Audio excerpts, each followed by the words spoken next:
आज के इस डिबेट में सज्जाद पूनावाला ने सपा प्रवक्ता राजकुमार भाटी को ज़बरदस्त तरीके से जवाब दिया, मुंहतोड़ जवाब दिया और सपा प्रवक्ता को लास्ट में अपनी गलती का एहसास हुआ। आइए इस डिबेट को देखते हैं।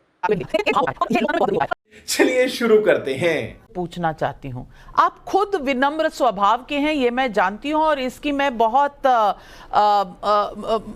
आपको अप्रिशिएट भी करती हूँ कि आप बहुत विनम्र स्वभाव के हैं और विनम्रता से आप बात करते हैं। मैंने आपको कभी चिल्लाते हुए नहीं देखा, लेकिन एक भाव होता है और ये लोकतंत्र में बहुत जरूरी होता है। और ये भाव जो स्वर्गीय सुषमा स्वराज जी ने बताया था कि मैं विजयी भव नहीं कह सकती, लेकिन यशस्वी भव का आपको आशीर्वाद देती हूं, ये एक तरीका है कहने का कि विजय तो हम अपनी पार्टी के लिए चाहेंगे, आपको यशस्वी बनाना चाहते हैं।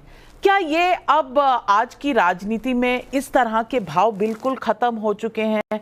हम इस तरह की बातें करते हैं और मैं मानती हूं कि खड़गे साहब के शब्दों में ऐसा कुछ नहीं था, यहां भाव पर बात हो रही है। आप लड़िए, राजनीति में एक दूसरे की खिलाफत करिए, एक दूसरे की त्रुटियां निकालिए, ये राजनीति में अच्छा होता है, लोकतंत्र के लिए अच्छा होता है। लेकिन भाव इस तरह का होना कि किसी को बर्दाश्त ना कर पाना, क्या ये सही है? क्या ये कहना कि मुसलमान बढ़ जाएगा तो योगी हट जाएगा और बिना मोदी को हटाए हम राहुल को ला नहीं सकते तो खींच दिखाना, ये क्या सही है राजनीति? नहीं, आपने ये स्पष्ट किया कि शब्दों पे आप नहीं जा रही हैं, लेकिन भाव खराब है। शब्द बेशक खराब ना हो, लेकिन कुछ चैनल ये भी कह रहे हैं, मैं दूसरे चैनलों की बात कर रहा हूँ, और भारतीय जनता पार्टी के प्रवक्ता और भारतीय जनता पार्टी की ओर से प्रतिक्रिया आ रही है कि मोदी को गाली दे रहे हैं, मोदी को कोस रहे हैं, इनकी झंझलाहट दिखाई दे रही है, इनकी हताशा दिखाई दे रही है। लेकिन मैंने ईमानदारी से कई बार रिपीट कर करके सुना खड़गे जी के बयान को, मुझे उसमें ना तो कोई भाव खराब दिखाई दिया, ना कोई शब्द खराब दिखाई दिया, न झुंझलाहट या हताशा जैसी कोई बात दिखाई दी, निराशा जैसी बात दिखाई दी। मुझे तो उसमें सकारात्मक चीजें दिखाई दी, पॉजिटिवनेस दिखाई दी।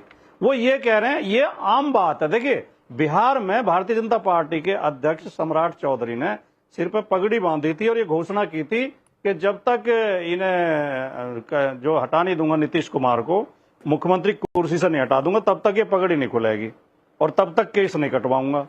तो उसमें कोई गाली गलौज थोड़ी थी, उसमें क्या उसकी आलोचना। राजनीतिक लोग ऐसी घोषणाएं करते रहते हैं और राजनीति का हिस्सा है, इसमें कुछ भी अस्वाभाविक नहीं है।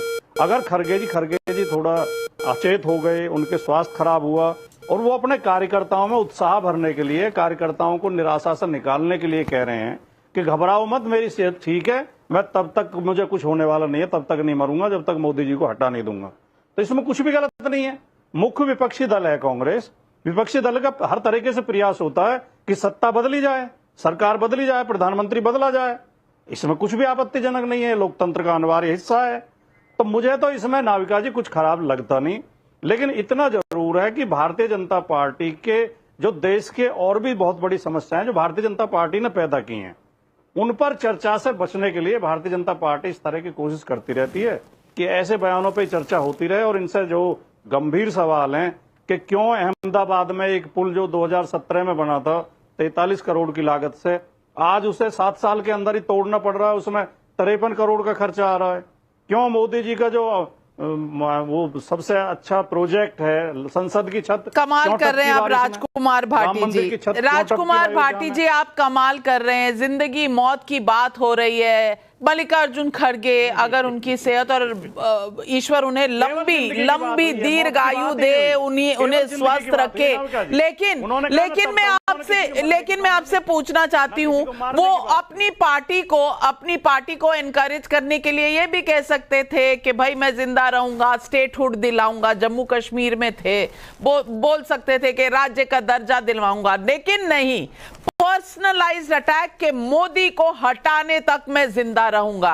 ये नहीं कि यूनियन टेरिटरी का ख्वाब, अच्छी कांग्रेस की सरकार लाऊंगा तब तक जिंदा रहूंगा, आपके ख्वाब पूरे करूंगा तब तक जिंदा रहूंगा, हर आदमी को नौकरी दिलवाऊंगा तब तक जिंदा रहूंगा, नहीं, लेकिन मोदी को हटाऊंगा तब तक जिंदा रहूंगा। और आपको कोई द्वेष, कोई भाव में गलत ही नहीं नजर आ रहा।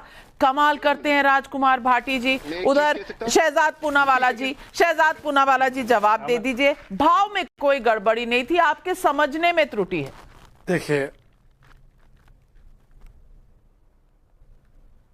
देखिए भाटी जी की इस स्वाभाविक प्रतिक्रिया को मैं सही समझता हूं उनकी तरफ से। भाटी जी को तो इसमें कुछ गलत नजर नहीं आएगा भाई। भाटी जी के नेताओं ने कहा है कि एक ट्रेन भर गांजा महाकुंभ में फूंक दिया जाता है। अब हज के बारे में बोलकर बताए। इनके नेता कहते हैं मठाधीश माफिया होते हैं, बोलकर बताया मदरसों के बारे में। राम मंदिर प्राण प्रतिष्ठा में नाच गाना हो रहा है, डिस्को डांस हो रहा है, ये राहुल गांधी कहते हैं। बोलकर बताया वेटिकन में जो होता है उसके विषय में नहीं बोल पाएंगे। तो भाटी जी को ये बातें स्वाभाविक सी रख सकती है। भाटी जी 370 लागू करने पर और वहां के वाल्मीकि समाज के आरक्षण पर जवाब खड़गे जी को नहीं देना था, इसीलिए उन्होंने इस विषय को ऐसे उठाया। और दुख की बात यह है कि हसन नसरल्ला में तो आपको शहीद नजर आता है, पर राम मंदिर के प्राण प्रतिष्ठा में नाच गाना नजर आता है। और इसमें आपको कुछ खराब नजर नहीं आता, और आपको उसमें भी खराब नहीं आता कि योगी को हटा देंगे क्योंकि हमारी आबादी बढ़ चुकी है मुसलमानों की। आपको तो महबूब अली के इस बयान में भी कुछ खराब नजर नहीं आता। रामचरितमानस को पोटेशियम साइनाइड में भी कोई गलत नहीं नजर आता। राम मंदिर बेकार है, इसमें भी कुछ गलत नजर नहीं आता। राजकुमार भाटी जी जवाब दीजिए। हो रहा है, इसमें भी गलत नजर नहीं आता। सारे भाव सही लगते हैं आपको? इसमें भी नहीं आता। एक तो मैं शहजाद भाई को बता दूं, शहजाद भाई बहुत विनम्रता के साथ, कि निरंतर गायन हिंदू संस्कृति और हिंदू पूजा पाठ का अनिवार्य अंग है। हिंदुओं के हर तीज त्योहार पर, हर पूजा पाठ में, हर मौके पर, हर आयोजन में, हर उत्सव में नृत्य और गायन होता है, भजन गाए जाते हैं, नृत्य भी होता है। तो कुछ अस्वाभाविक नहीं है, उसमें कुछ गलत नहीं है। उसके हम ना कोई खराब चीज मानते हैं। आप क्यों पता नहीं उसकी आलोचना हर जगह होता है, हिंदुओं के हर उत्सव में होता है, हर मौके पर होता है, दुर्गा पूजा में भी होता है, नवरात्रों में भी होता है, होली दिवाली भी होता है, दिवाली के गायन में भी होता है, श्री कृष्ण जन्माष्टमी में भी होता है, श्री कृष्ण की पूजा में रासलीला में कोई दिक्कत नहीं है, भाव में दिक्कत है। नाच गाना नहीं कहा जाता उसे, लेकिन शायद आपको पता नहीं होगा। हर्षवर्धन त्रिपाठी जी, आप भी उत्तर प्रदेश से हैं, राजकुमार भाटी जी भी उत्तर प्रदेश से हैं, इन्हें बता दीजिए रासलीला में, नाच गाना में क्या फर्क होता है। और खड़गे जी ने जो कहा और जिसे अमित शाह जी ने उठाया, उसमें दोनों में क्या फर्क है। शायद हिंदी को समझने में, शायद भाषा को समझने में या भाव को समझने में कहीं ना कहीं हाथ तंग हो गया है राजकुमार भाटी जी का। आप शायद म्यूट पर हैं।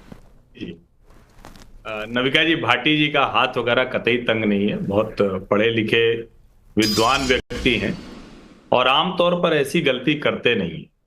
आज लेकिन सचमुच मुझे अच्छा नहीं लग रहा है कि जब आप इनडिफेंसिबल को डिफेंस करने की कोशिश करते हैं तो ऐसी गलती होती है।